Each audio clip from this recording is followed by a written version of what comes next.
Frères et sœurs, avez-vous peur d'être jetés en prison? Le Seigneur Jésus a dit qu'au moment de la grande tribulation, beaucoup de gens seraient jetés en prison.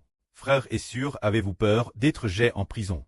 Il semble que frère Heber se souvienne que, sur Grâce abondante, a dit un jour qu'elle allait être jetée en prison. Dans la future grande tribulation, il semble qu'il y aura aussi d'autres frères et sœurs qui seront jetés en prison. Alors les frères et sœurs ont-ils peur?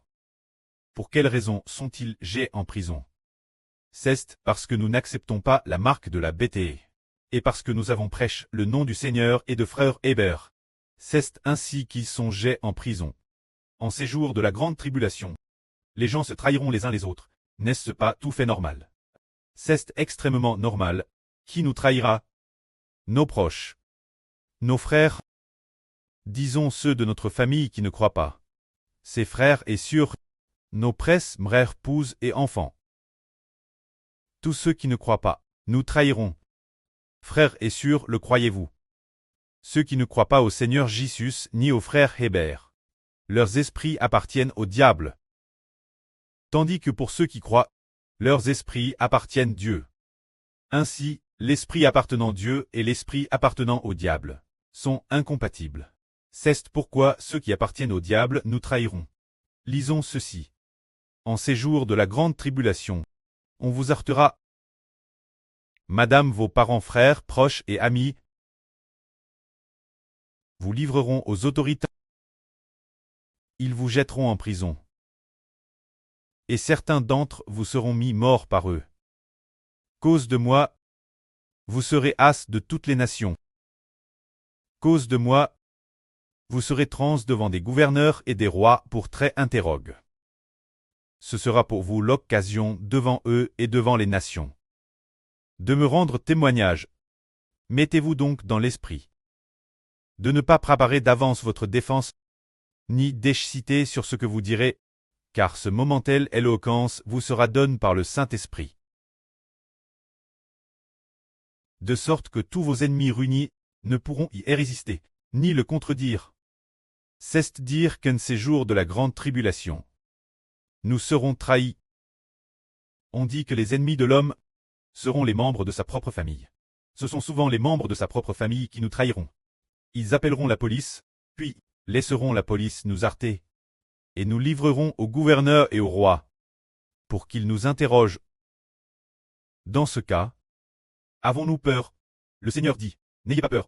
Avons-nous peur? Que devrions-nous dire? Aucune peur. Comme hier, eh bien, un grand groupe de personnes est arrivé, peut-être plus de 10 personnes. Tant de gens sont apparus d'un coup. Nous étions tous elles. Comment sont-ils apparus? Pour quelles raisons nous ont-ils trouvé? Nous n'en savions rien non plus. Mais finalement, nous avons été en ment. Frère Heber savait dans son esprit que bien qu'ayant été en Maine ce matin, il partirait certainement ce soir. Qu'il quitterait certainement le poste de police. Qu'il en sortirait certainement sain et sauf. Plus tard, il est effectivement sorti sain et sauf. Ils ont cherché toutes sortes de prétextes pour accuser frère Heber. Mais aucun d'entre eux n'a pu l'emporter sur frère Heber. Ils ont dit ceci. N'as-tu pas fait l'université? Ne sais-tu pas que propager le Christ, propager Dieu est illégal?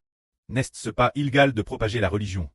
Ils ont continué à interroger Heber ainsi. Heber a dit, j'ai lu les lois chinoises. Je sais que c'est illégal. Mais Dieu est plus grand que la loi. Dieu est plus grand que Eltat. Du point de vue de Dieu, votre incrédulité envers le Seigneur est illégal. Pour la Chine ou pour la terre entière. Aux yeux de Dieu, cesse de la poussière. Comment pouvez-vous parler ainsi aux serviteurs de Dieu? Frère Heber à madame utilise un ton impératif pour les impressionner. Ils ont aussi trouvé cela étrange. Et on demande Heber. Pourquoi prêches-tu tout cela? C'est différent de la religion. Ce que tu prêches n'est pas non plus une religion. Ce en quoi tu crois n'est pas non plus le christianisme. Tu crois au Christ et Jéhovah. En prêchant cela, veux-tu établir ta propre secte? Ou devenir une faction abondante? Dans quel but prêches-tu cela? Heber a dit, je prêche Dieu et le Christ pour que les gens ne prissent pas.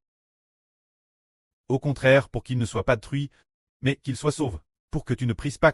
Il a dit cela d'un ton terrestre impératif. Alors il a rougi et a eu peur. Alors pourquoi sommes-nous si forts et courageux, sans peur devant ces officiels, forts et courageux devant tant de gens? C'est cause de l'Esprit du Seigneur, l'Esprit du Précleste, qui est en nous, que la gloire soit auprès et au Seigneur. Amen.